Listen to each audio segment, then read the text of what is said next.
All right, to thank everyone for attending. I know it's not a particularly big meeting right now, but I've got big ideas, so I'm very confident about where this movement is heading. So hopefully, I keep doing these meetings, and we have more people coming out here.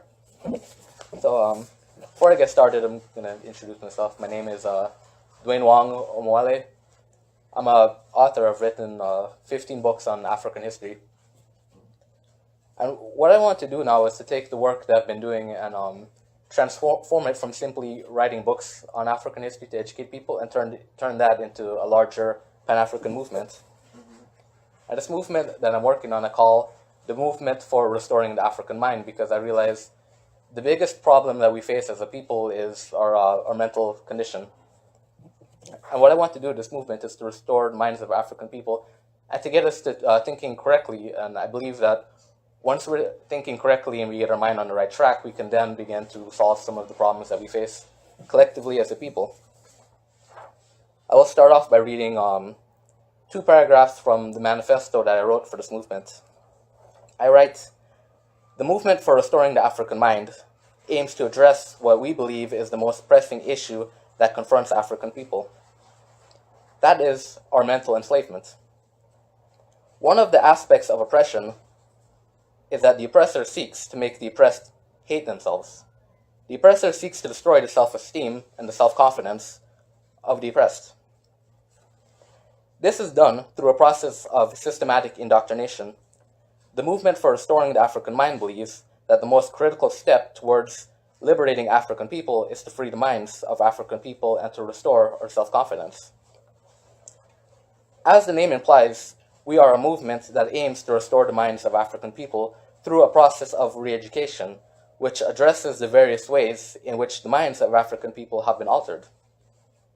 The reason why we stress the restoration of the minds of African people is because of our belief that the only way to truly liberate a person is to liberate their minds.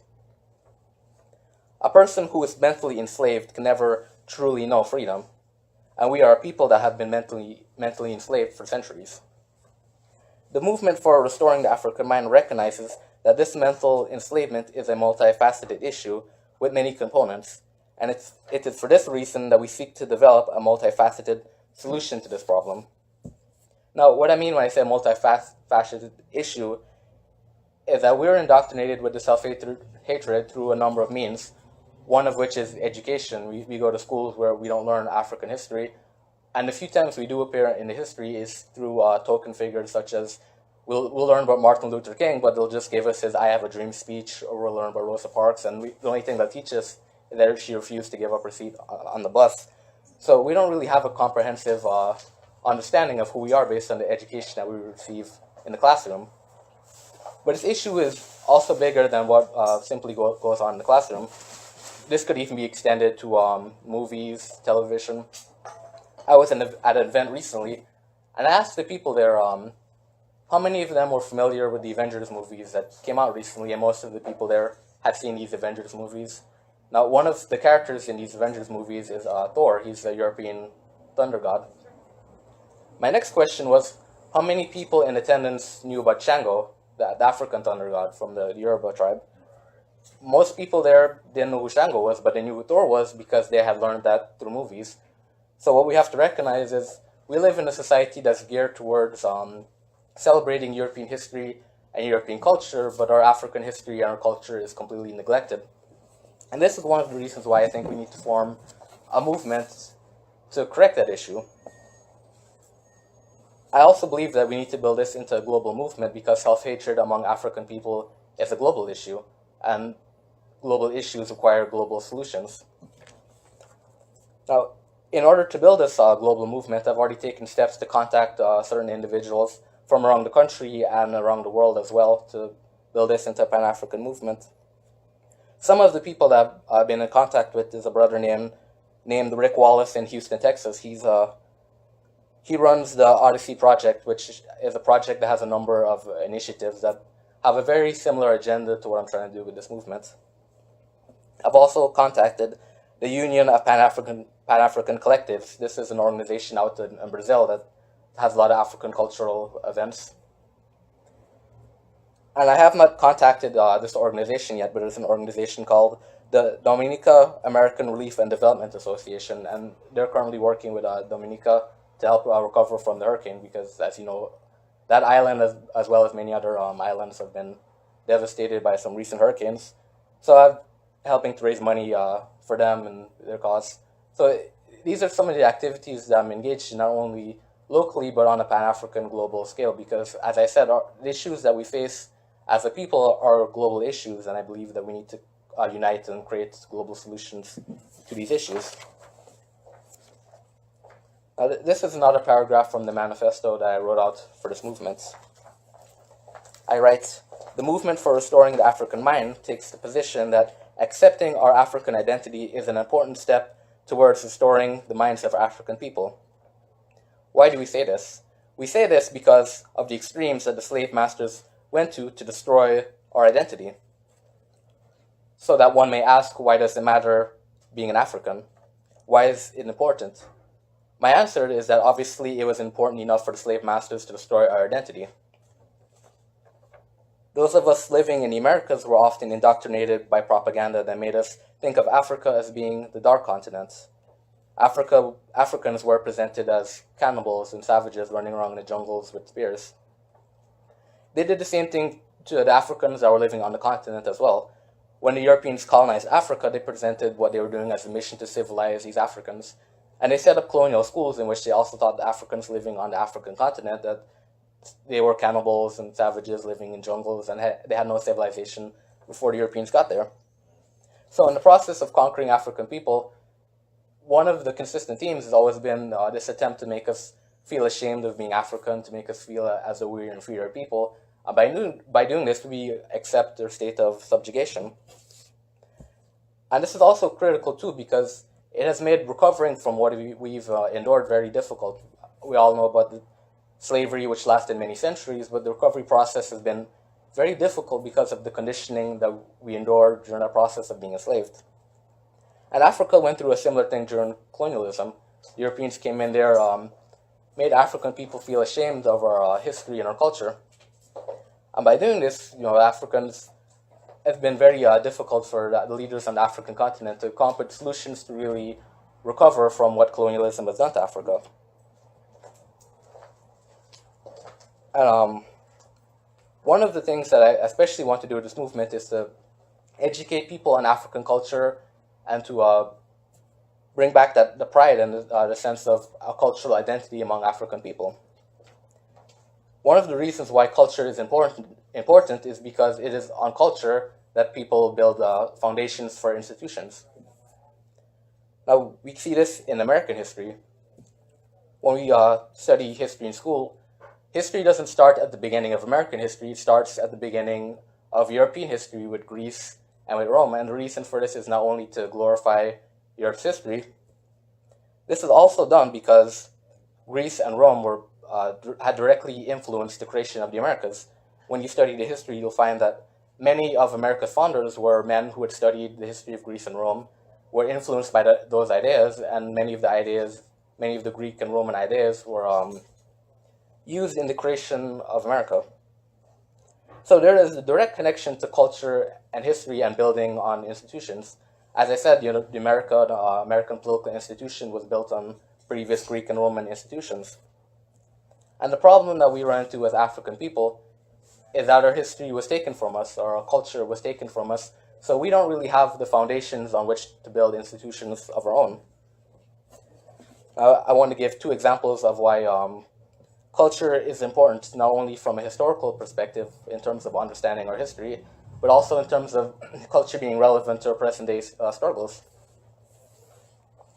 The first example is family values. We hear people talk very often about how the problem in the Black community is a lack of traditional family values. And this argument was always interesting to me from the perspective of, we always talk about traditional family values, but there's never a conversation about whose family values we're really speaking of. Because you see, there's obviously traditional family values from a European cultural, historical perspective, as well as African culture, because we had our own values before we were brought here. And then this is especially relevant to the current situation we face, because people talk about the Black community lacks family values, and we speak about the number of single black mothers in the community.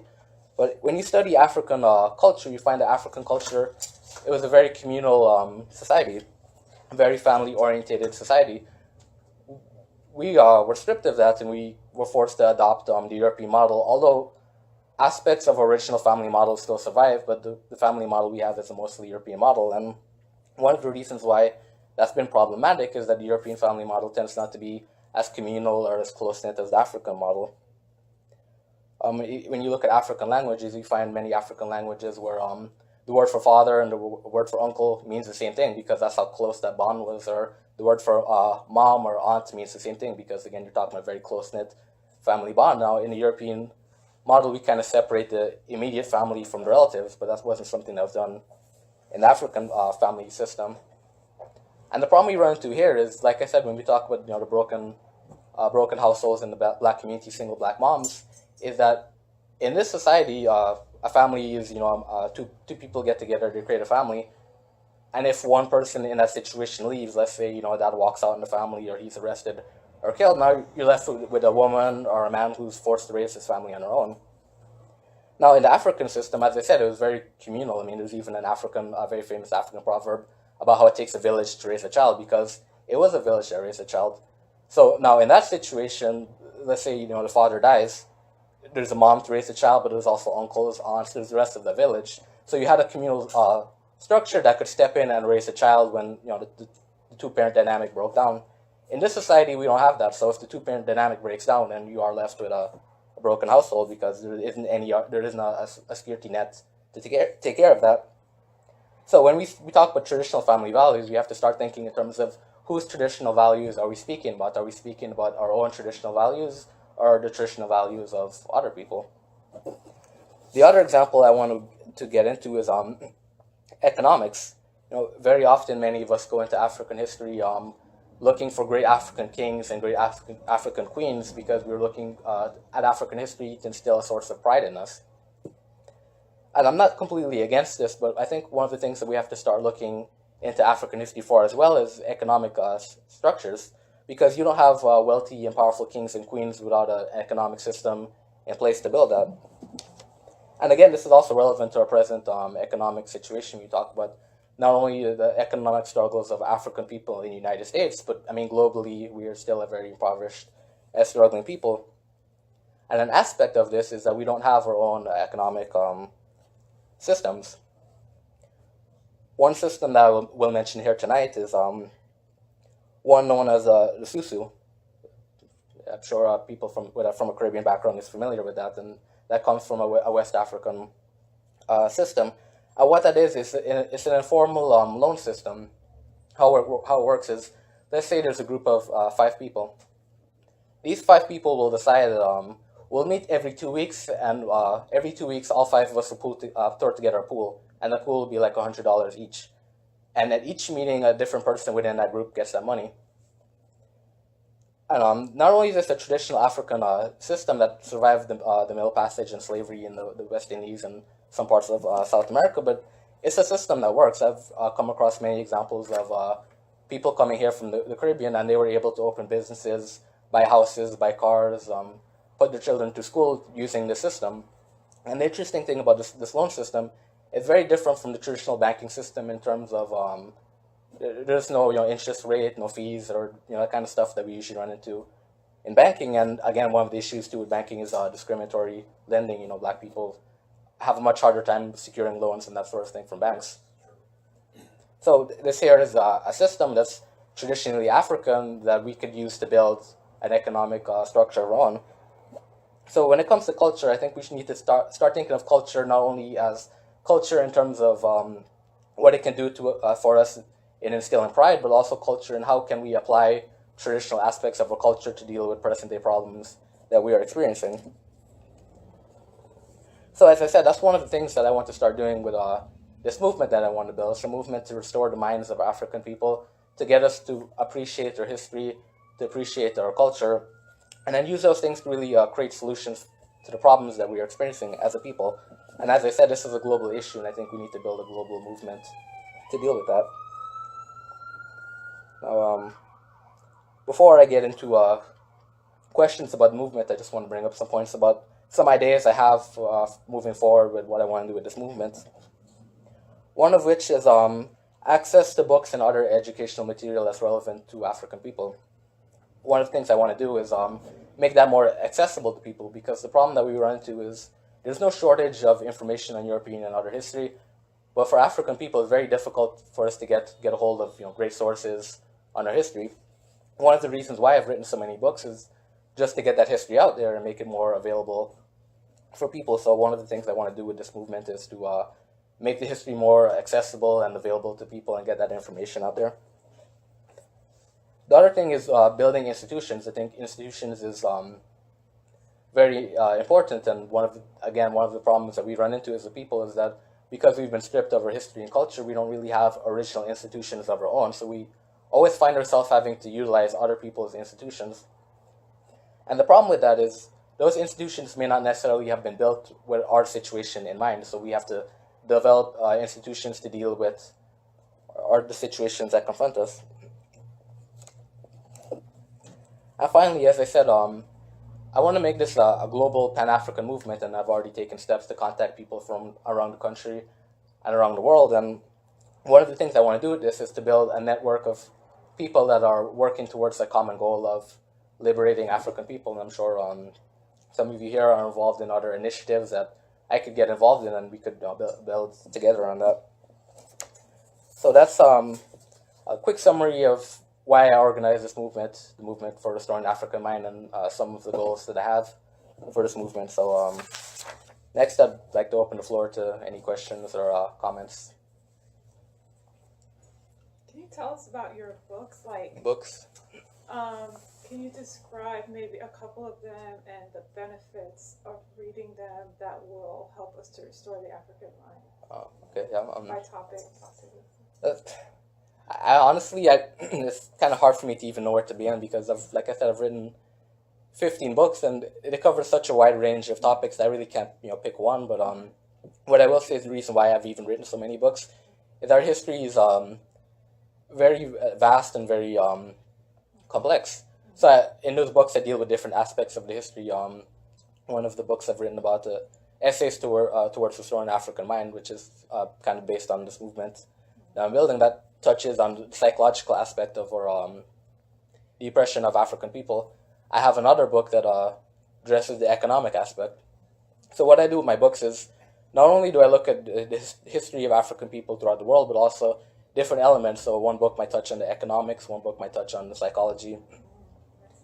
So that's what I try to do with my books. And my hope is that by the time people are done reading the 15 books that I've written, they'll have a very comprehensive view of African history from a global perspective, as well as comprehensive from an aspect of economics, of psychology, of politics. I think that's one of the things that my books can do to help restore the African mind, is to give people that comprehensive view of our history and who we are as a people.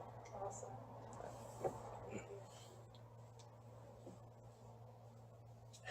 Thanks. I have a question. How can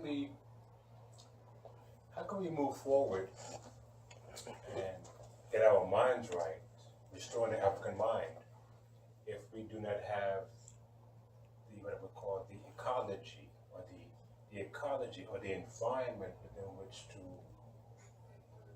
for this to grow? It's kind of like a seed that goes into the ground. Yeah. So then, if we're in the concrete jungle, right, we're not going to get the nourishment or the soil that can make this actually expand. So what do you recommend that or how we go about developing an ecology where these ideas and everyone can benefit from the harvest, so to speak, of what you're trying to accomplish? Well, I mean, I think in terms of the conditions around building this movement, I feel very optimistic that the conditions are there already. I mean, we see this in how widespread the Black Lives Matter movement has been, what's going on right now in the NFL and the protesting. So I think we're in a situation right now where African people are more conscious than we've been in several decades, it seems like. 'Cause, I mean, the Black Lives Matter movement, that's a national movement. And when you think about it, we haven't really had a national movement that large since the 1960s with the Civil Rights Movement. And I could even take that outside of the United States. Some of the stuff you see going on in the Caribbean, for example, a couple of years ago, Haiti had an uprising. Barbados right now has recently had a lot of strikes against the government. Togo, right now, Togo is in West Africa. They're going through a revolution right now against the dictatorship. So one of the reasons why I feel confident in forming this movement at the time that I'm doing it is when I look around the world, I see African people all around the world are kind of struggling, and they recognize the situation. So I don't think necessarily we're planting in concrete because, like I said, the conditions are there. I'm seeing, areas where people are moving and trying to improve the situation African people are in. And as I said, I'm contacting different people around the world. So I feel like there is an environment for which we can plant this movement and make it grow. So I don't feel like I'm planting in concrete when I'm doing this. Okay. That answer the question? Yeah, definitely. Yes. But the reason why I say that, because, for example, you mentioned Black Lives Matter, right? Yep. It seems to be more reactionary. I mean, that is, and that's one of my issues with Black Lives Matter, but Right, yes. it's reactionary, but I'm still encouraged because it's a reaction. I mean, if that's going on and the people aren't reacting, then, you're in a difficult situation. But when you have your own ecology, Yeah. right, your own environment, you're not reacting to the political, social, political whims of the system. No, I agree with that. I mean, that is one of the critiques I would make of Black Lives Matter, but I'm still encouraged because it's easier to build with the people that are reacting than to build with the people that are oblivious and are not reacting. So I mean, the conversation would then be, okay, instead of constantly having to react to these things, we should, build our own institutions, and in certain issues we shouldn't have to deal with in terms of like policing.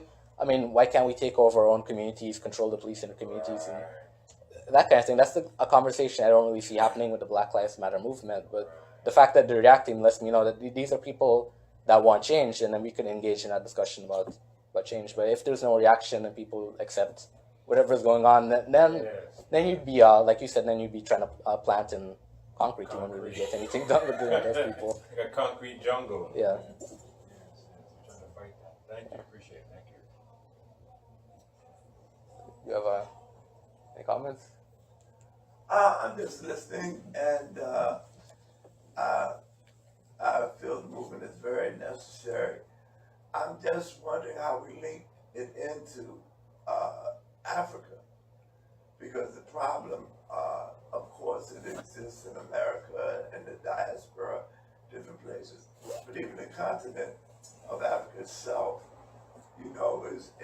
is running towards traditional cultural values, and it seems to be striving and towards reflecting the Western culture, in so many ways.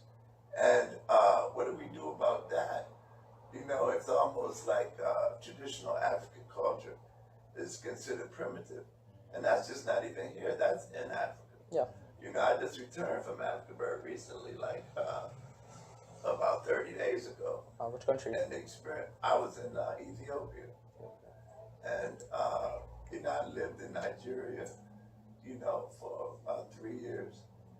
And in Nigeria, you do find people grasping onto their culture, and it's very, important part, of their existence, to relate to the culture, so far as, take for instance, religion and things of that nature.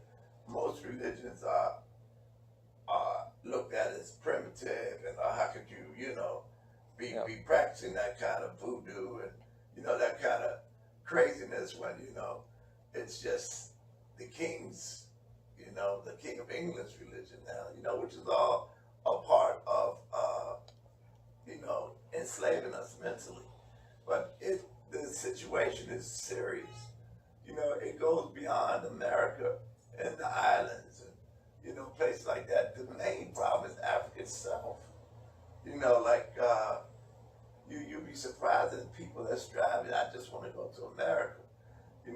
Where, life is going to be better. And I'm so tired of, this backwards, traditional culture that we have here. Like, the best thing is like America or London or places like that. That's what people are striving towards.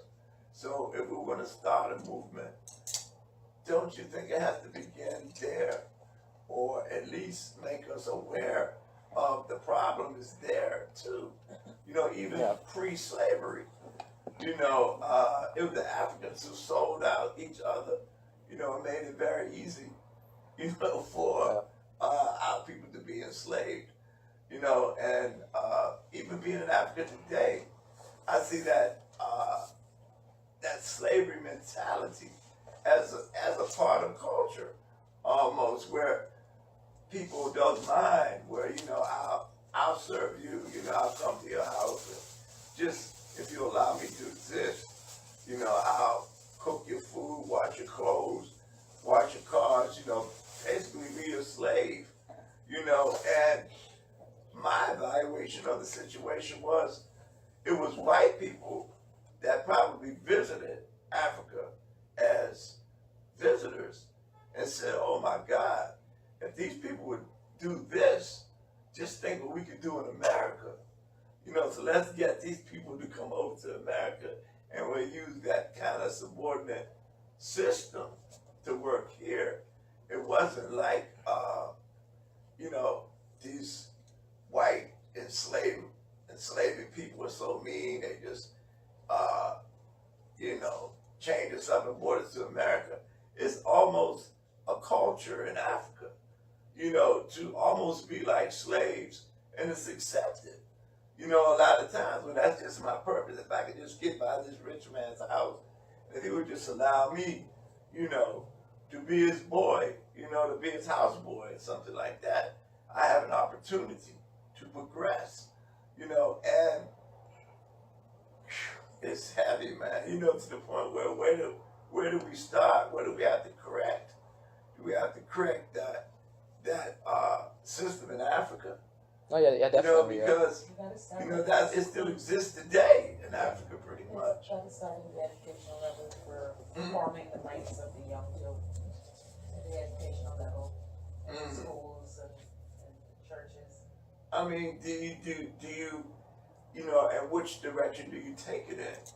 Do you tell them that these modern religions, aren't necessarily the answer?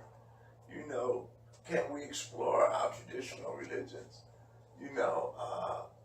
Where do we begin? Where do we get off the track? To the point, of where we're existing, today.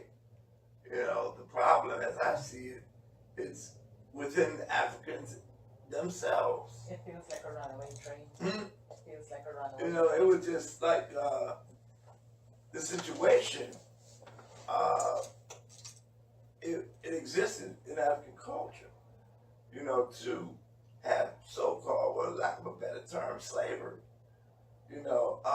It becomes a part of society. Or like servants. Servants. Yes, it wasn't as bad as it sounds.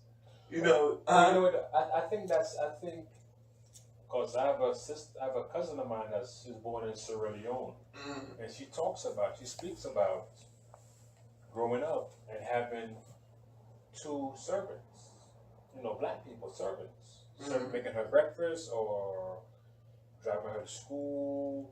So I think this thing with servants, it became a new economy, like an underground economy, an underground system. So now they weren't slaves, right? But there were servants who served. So that basically it was like, this is our, they were like family. Yeah, they were family, but they were not bloodline family, but they were family. They were treated with respect and with honor.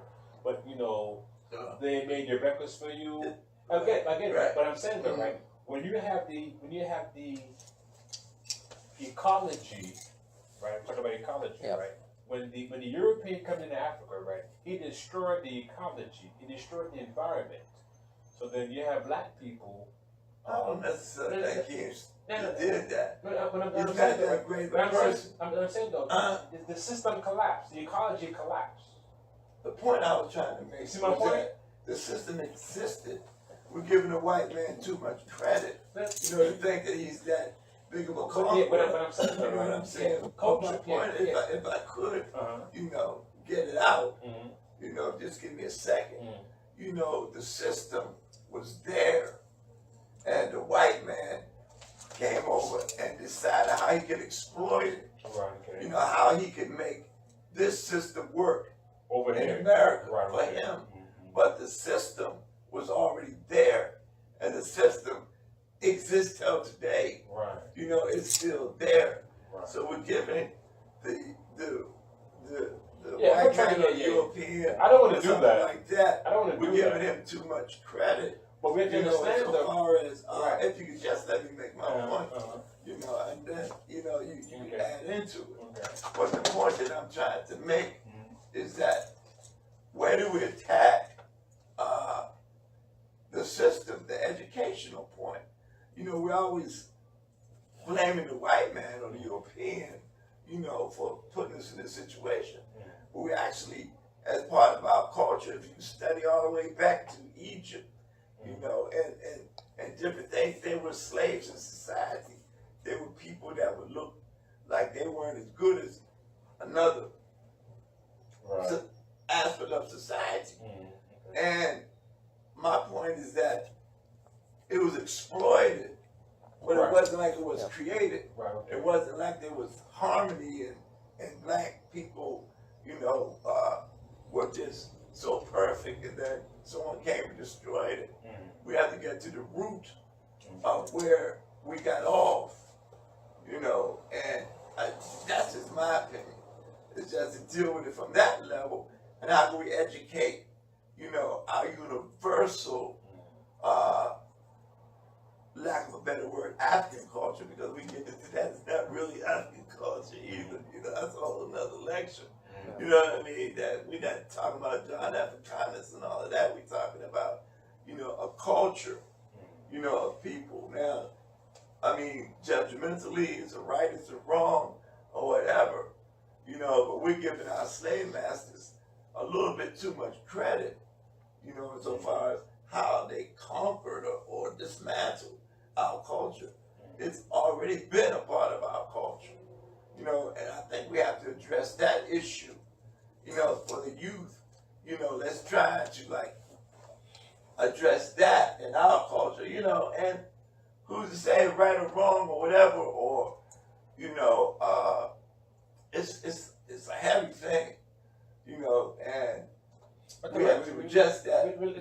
We let him answer the question. Yeah. let I him mean, answer it's a great point, and I do point it to my books that I wouldn't necessarily call it slavery, but servitude certainly did exist in Africa. I mean, in situations where, let's say, you know, two tribes went to war, and the one that won would, you know, take those people, and now those people had to serve the conquering. But I wouldn't say it's slavery, and I mean, one element of it is when you look at African history, a lot of Africa's great kings were people that were servants that rose to the level of being a king. Now, in the American system, you couldn't rise from being a slave to being the president.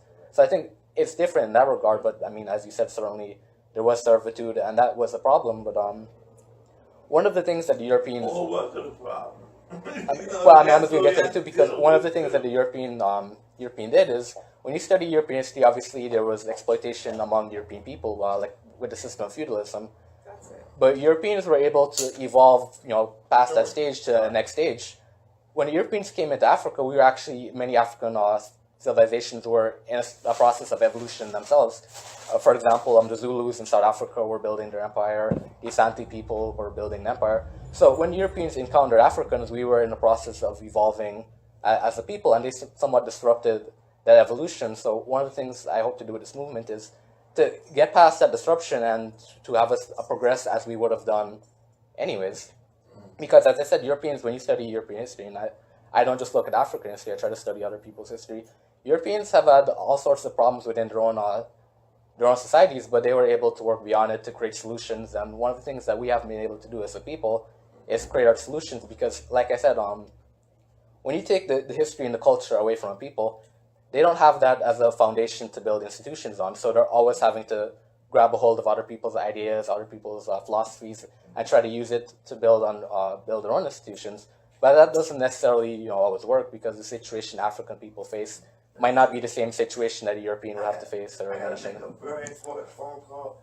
I'm gonna come right back, and we're gonna Appreciate get into that, because it's very interesting. Yeah. Where did it really start? And what part is the main problem? But I think what we've gotten away from is culture in general. And we have to find ways to preserve our culture. You know, that's what we've gotten away from. Even here in America, if like family structure and things that you talked about hasn't has been as bad as it is Yeah, like today. because I we said did have a little there bit were of aspects of our cultural culture that structure. they survived during slavery, and we're gradually losing it over time. That, you know, but I'll be right back. Alright. You know, I gotta make this. Part of it is even in the music, because growing up in the 70s, the musicians that we had, the black musicians, Right. Earth, Wind and Fire, Right, Brothers, yeah. they, OJ's. yeah, everything with them were like natural. They were there, the shiki, the music. They didn't. Their message was all about peace and love and harmony within our culture, and it didn't materialize out into the, But they still got accepted. Every continent, everybody Right. embraced their music. Good point. Good point. But then we got to the point of when we got to the hip hop environment where they Yeah. degrade themselves by calling themselves the N word, and they degrade women. Right. It's not as meaningful, and it doesn't Right. transpire into other cultures. But growing up, I mean, when I look back at videos of Earth, Wind and Fire, the Commodores and such, those were authentic singers, and their messages were. It wasn't laden with guns and such. It was just No. about who they are as a people. Well, I think that's And so absolutely we can true. get back to that. And they didn't ask too much of they didn't ask too much of white America to help them, like in the absence of a studio. The black Berry Gordy went out to had his own, and he signed them all, so they didn't have to Motown, exactly. So if we could get back into that mindset of just developing within, Well, I think when it comes to our people, African minds, I think that we're talking about growing up in the 70s, it was being black as a race, but anymore it's Yeah. like more people look at it more as a behavior than, yeah. and that's kind of, I think we've been taken out of our culture.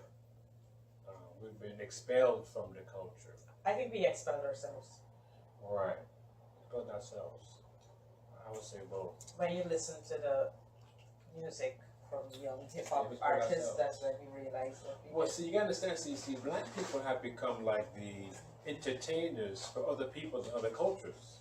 we always were though. Right. But I'm saying though, right? See, if you're white suburban kid from Ohio, right? You don't have to deal with guns and being in a gang or Crips and Bloods because. Neither did the singers from Earth, Wind and Fire. That Well, you either. know what I'm saying? But if Yeah. black people have become like a commodity, where other communities can use our black bodies to simulate what they want to go through without actually going through it. Does it make sense? Yeah, because I mean, rapping about gang violence is Yeah. one thing if you live in a community where there's no gang violence, but it's not as glamorous as if Yeah, that's but I'm saying, reality. but you can simulate it like a video Yeah. game, right? You can walk around with the colors and the thing on your head. But you go to private school, But, and you have a chauffeur taking you to school. man, I went to private school. There's a lot of people that are like that, Yeah, but I'm and, saying and that, it's like a what I'm phase saying- for them. You know, you what got I'm growth saying, eventually it's too. It's a cultural phase where they using your black body, right, and the image of who you are in society to kind of like bathe themselves or to cloak themselves into you for a couple of hours. That's all. That's all they need. Get their energy out, right, and then you can go back into your nice safe neighborhood where you don't have to be that all day long. So we are kind of like being used like zombies, almost like zombie bodies. But I think Unfortunately. it goes both ways Mhm. because we lend our spirit to them, which I agree. Yes. Or they Yes. feed off of our I like how you energy. put that. Excellent. Yes. But then on the flip side, we're feeding off of their fantasies, which, like, we feel good about supporting if, how do I want to say it? I see your point. They're happy when they're living, if a black person's living in a white Yes, neighborhood, or they're yes. driving a vehicle made, or the shoes or the clothing. They're proud to own. So we're feeding each other. We're feeding each other. Two. It's like a host and A parasite. parasite relationship. Okay, I see your point. Yeah, I mean, that's what it is. Good Yeah. point. And I mean, even going back to the music, there was a point in time where rap music tended to be more positive and had a positive Right, message. yeah. And then what happened was gangster rap came out, and it was selling a lot of albums, earning a lot of money. And now rappers realized, wait, there's more money in this gangster rap thing than there is in being conscious. Yeah, conscious rap. Yeah. Right, Where right. I saw the degradation in that too is it seemed like, yes, in the beginning rap music did start off in a positive, and then eventually what I think they started to do is they started to the image that the whites Right, right. have them as and whatever names they call them, they turned around and used that and glorified it in a way. Right, yes, yes. And then they twisted around and said like, yeah, we just decided to take it and own it, but it's not like owning it because they ended up glorifying it and then hoping that they still get reaccepted back into the white community after Right. they've arrived Right. from a financial Gain gain from that. Yeah, from yeah. selling to the people the acceptance of what they were. But they're not accepted though, because once you're used for that dirt over there, you really can't bring that dirt. You can't get dirty boots in my house. Mhm. So even though stay outside making that dirt, but don't bring the dirt inside my environment, my pristine environment. But a lot of that degradation, though, had to do with these record labels not wanting to put their money behind positive. They used to. Yeah, they used to, but then I can tell you, so I temped in a lot of different industries in New York. One of the places I worked at was a really major music label. I sat at the desk and I seen and heard so many things where like black artists would go in with an album, that they wanted to produce, and they were told to go and make it gangster or whatever. Right. Go back, do some gangster music and then whatever. I mean, I didn't work there long, and it was mostly people who worked there who were telling me these stories. But it's really hard to get financial backing as a black person to continue to do Michael positive Jackson did, things. Will Smith did. Yeah, but they have the wherewithal to, at some Yeah. point start to produce themselves. Right. This is what we really need are like places that will. Puff Daddy owns a studio. He could Right. rearrange the. We have so many people who could make our movies, make our music. Yeah, but you know what I mean? I think what happens though, right? It's like fast food, right? It's about making that money fast, in and out. So you can maximize your money quick, fast. Put in $1, get $500,000 within 2 days. So it's sort of like that. It's like fast food. So there's no thought that's going into it for any long term. But it's all about worshipping money and yes, and vehicles bling bling. and, Yes, yes. you know, yes, it's yes, just yes, all yes. about Yeah, yeah. yeah. And there is no substance, there is no Right. message, and there is Yeah. nothing that any generation coming up can But use. it's about influencing younger people whose minds have not been molded. Talk about destroying African mind. See, Yeah. they want to destroy the African mind, the conscious mind, the productive mind. So now, it's easy to sell poison than something healthy. Like right now, McDonald's tastes a whole lot better I than was something saying from that something today. that's healthy. So it's like fast food. I was just saying fast they food make tastes they good. make the bad foods cheaper than It tastes good. So people say, I know it's not, but sure it tastes good. I understand that. Mhm. So is the music. It's bad for you, but it sure tastes good. It sure what? Feels good. So they use the same old sex, drugs, guns. Cause see, this taps into the spirit of a young man, who wants to be a warrior. He wants to be a conqueror.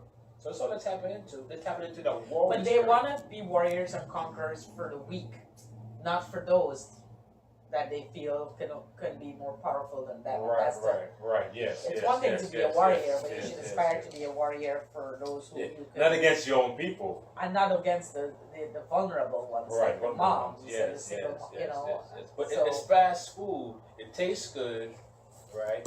But you don't want to go spend some money and buy some wholesome food. So it's sort of like, again, you're trying to short circuit the African mind.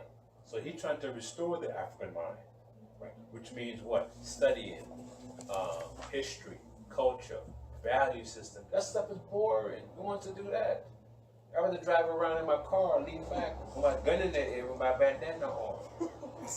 Yes, yes. That's more exciting. That's more conquering the world.